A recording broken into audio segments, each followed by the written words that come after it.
குறிவைக்கப்பட்ட மு.க.ஸ்டாலின் வீடு சுற்றி வளைத்த அமலாக்கத்துறை. தூக்கி உள்ளே போட முதல்வர் விஜய் திட்டம். தமிழகத்தில் ஆட்சி மாற்றம் நடந்த பின்பு எந்த நேரத்திலும் முன்னாள் முதலமைச்சர் மு.க.ஸ்டாலினின் குடும்பத்தினர் அமலாக்கத்துறையால் சுற்றி வளைக்கப்படலாம் என்கின்ற பரபரப்பு நீடித்து வந்த நிலையில், எப்படி தமிழகத்தில் ஆட்சி மாற்றம் நடந்ததோ அதே போன்று கேரளாவில் ஆட்சி மாற்றம் நடந்த அடுத்த சில நாட்களிலேயே முன்னாள் முதலமைச்சர் பினராயி விஜயன் மகளுக்கு சொந்தமான இடங்களில் அமலாக்கத்துறை அதிரடி சோதனையை மேற்கொண்டது. இதில் பல ஆவணங்களை கைப்பற்றி இருக்கிறது அமலாக்கத்துறை.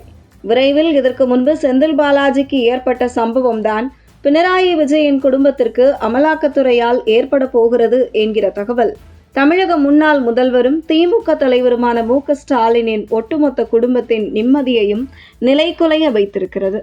இப்படி ஒரு சூழலில் ஆட்சியை இழந்த சோகத்தை விட தங்களுடைய குடும்பத்தினரை அமலாக்கத்துறையிடம் இருந்து எப்படி காப்பாற்றப் போகிறோம் என்கிற அச்சத்தில் இருக்கும் மு.க.ஸ்டாலின் குடும்பத்தினர் உடனே அவசரமாக கர்நாடகாவிற்கு சுற்றுலா பயணம் சென்ற ஸ்டாலின் குடும்பத்தினர் அங்கே தங்களை அமலாக்கத்துறை சுற்றி வளைத்துக் கொண்டிருப்பதில் இருந்து தப்பிப்பதற்காக பாஜகவிற்கு தூதுவிட்டு கொண்டிருப்பதாக தகவல் வெளியாகி கொண்டிருக்கிறது.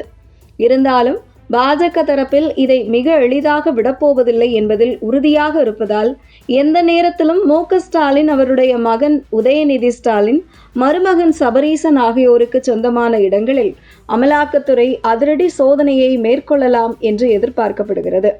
இந்த நிலையில் சமீபத்தில் தமிழக வெற்றி கழகத்தின் மின்சாரத்துறை அமைச்சர் கடந்த திமுக ஆட்சியில் மின்சாரத்துறையில் நடந்த ஊழல் தொடர்பான அனைத்து ஆவணங்களையும் சிபிஐக்கு நாங்கள் அனுப்ப தயாராக இருக்கிறோம் என்று தெரிவித்திருக்கிறார். இந்த நிலையில் தமிழக மின்சாரத்துறை ஊழல் தொடர்பாக ஏற்கனவே நீதிமன்றம் இதை சிபிஐ விசாரிக்க வேண்டும் என்று வலியுறுத்தியிருந்தது. ஆனால் கடந்த திமுக ஆட்சி அந்த நீதிமன்ற தீர்ப்புக்கு எதிராக தொடர்ந்து அப்பீல் செய்து கொண்டிருந்தது. ஆனால் தற்பொழுது ஆட்சி மாற்றம் நடந்துள்ளதால் தற்போது தாவேக அரசு நிச்சயம் திமுகவிற்கு எதிராகத்தான் செயல்படும் என்பதில் எந்த சந்தேகமும் இல்லை என்கிறார்கள் அரசியல் பார்வையாளர்கள். காரணம், திமுகவை தீய சக்தி என்று தொடர்ந்து பிரச்சாரம் செய்து வந்த விஜய் திமுகவை தீய சக்தி என நிரூபித்து தங்களை தூய சக்தி என மக்கள் மத்தியில் அடையாளம் காட்டுவதற்கான கட்டாயம் முதல்வர் விஜய்க்கு ஏற்பட்டிருக்கிறது. அந்த வகையில் விரைவில் மின்சாரத்துறை ஊழல் தொடர்பாக சிபிஐ விசாரணையை தொடங்கும் பொழுது மு.க.ஸ்டாலின் குடும்ப உறுப்பினர்கள் பலரும் இதில் சிக்கலாம் என்று எதிர்பார்க்கப்படுகிறது.